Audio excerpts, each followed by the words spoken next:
what they basically said is, we are not ready. There isn't enough data saying that each and every American who's been vaccinated should get a booster dose. Dr. Francesca Torriani is an infectious disease expert at UC San Diego Health. She says the FDA panel did recommend Pfizer booster doses for those over 65, people with underlying medical conditions, and those working in high-risk settings like healthcare.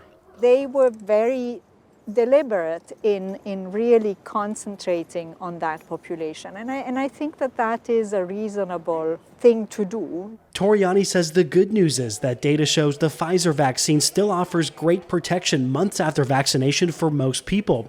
And there's a specific reason boosters are being recommended for those over 65. The ability to produce neutralizing antibodies when we're older is, and that we've seen with the influenza vaccines and other vaccines, is not as good.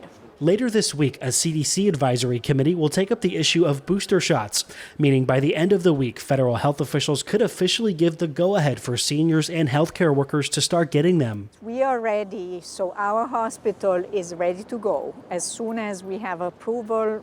One thing to keep in mind, currently federal regulators are just looking at booster approval for the Pfizer vaccine.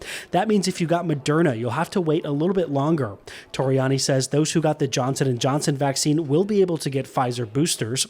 She also says regulators need to take into consideration the world's vaccination supply when discussing booster doses. How are we distributing vaccine to other countries, right? Because in the end, it has to be global coverage and not simply in my backyard coverage, right, that will end this pandemic.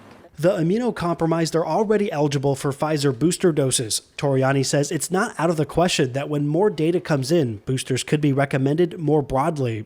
Matt Hoffman, KPBS News.